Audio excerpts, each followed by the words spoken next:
আসসালামু আলাইকুম প্রিয় দর্শক, সবাই কেমন আছেন? আশা করছি সবাই ছোট্ট সোনামণিদের নিয়ে অনেক অনেক ভালো আছেন।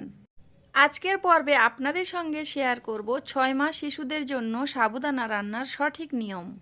৬ মাস শিশুকে কিভাবে সাবুদানা খাওয়াবেন, কতটা পরিমাণে খাওয়াবেন সেটাই আপনাদের সঙ্গে শেয়ার করব।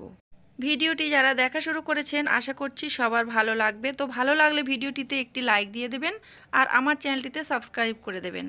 সাবস্ক্রাইব করে পাশে থাকা বেল বাটনের অল অপশানে সিলেক্ট করে রাখবেন। এতে করে বেবি ফুড রেসিপি ছাড়া মাত্রই আপনার ফোনে নোটিফিকেশন চলে যাবে, আপনারা সেটা সময় সুযোগ করে দেখে নিতে পারবেন।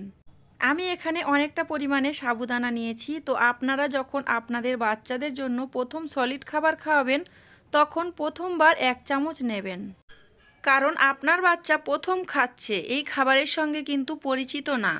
সেক্ষেত্রে খেয়াল রাখতে হবে একটু অল্প পরিমাণে নিয়ে বাচ্চাকে খাওয়ানোর জন্য। সাবুদানাটা আমি পানি চেঞ্জ করে ভিজিয়ে রেখেছিলাম আর এখন সাবুদানাটা ফুলে ডাবল হয়ে গিয়েছে। এই পর্যায়ে ইন্ডাকশন ওভেনে একটা স্টিলের পাত্রের মধ্যে কিছুটা পানি দিয়েছি আর পানির মধ্যে এখন আমি ভিজিয়ে রাখা সাবুদানাটা দিয়ে দেব। সাবুদানা বাচ্চাদের ওয়েট গেইন করে এবং ব্রেন ডেভেলপমেন্টে সাহায্য করে। ৬ মাস পর শিশুকে যখন সাবুদানা খাওয়াবেন তখন এইভাবে পানি দিয়ে সিদ্ধ করে আর খাওয়াবেন। আপনারা চাইলে এর মধ্যে একটা খেজুর দিতে পারেন অথবা কিছুটা কিশমিশ দিতে পারেন একটু কুচি কুচি করে। আপনাদের বাচ্চারা যদি ফর্মুলা দুধ খায় তাহলে ফর্মুলা দুধের সঙ্গে অ্যাড করে নিতে পারেন। এভাবে করে সাবুদানাটা সিদ্ধ করে নেবেন, তারপরে ফর্মুলা দুধ যেমনভাবে গুলিয়ে নেয় ওইভাবে গুলিয়ে নিতে হবে।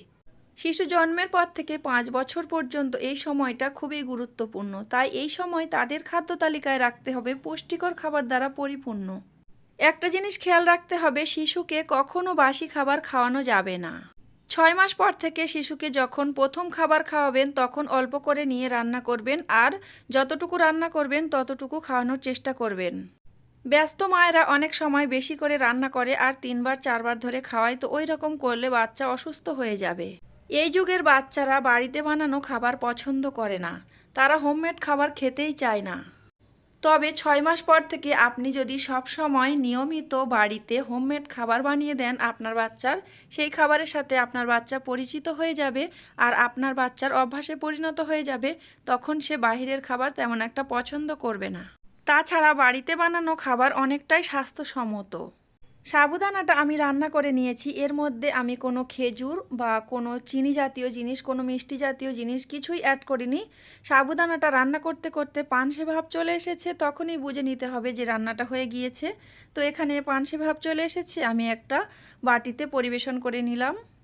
আপনারা একটু ঘন করে এটা রান্না করতে পারেন আর ফর্মুলা দুধ যেমনভাবে মিশিয়ে নেয় ওইভাবে মিশিয়ে নিতে হবে আর ওইভাবে একটু একটু করে ৬ মাস পর থেকে শিশুকে খাওয়াবেন। আমি যেহেতু এখানে সাবুদানাটা পাতলা করে রান্না করে নিয়েছি তাই এর সঙ্গে ডাইরেক্ট ফর্মুলা দুধ দিয়েছি। যেসব বাচ্চারা প্রথম থেকেই বেস্ট ফিডিং মিল্ক কম খায়, বাইরের খাবার বাইরের ফর্মুলা দুধ খেয়ে থাকে, তারা কিন্তু 5 মাস পর থেকে এই খাবারটি খাওয়াতে পারেন। 5 মাস পর থেকে আমি আমার বাচ্চাকে খাইয়েছি, মাশাআল্লাহ আলহামদুলিল্লাহ আমার বাচ্চা স্বাস্থ্য এবং সুস্থ আছে। আমার শিশু যে ফর্মুলা দুধটা খায় ওই ফর্মুলা দুধ আমি এর সঙ্গে মিশিয়ে দিয়েছি।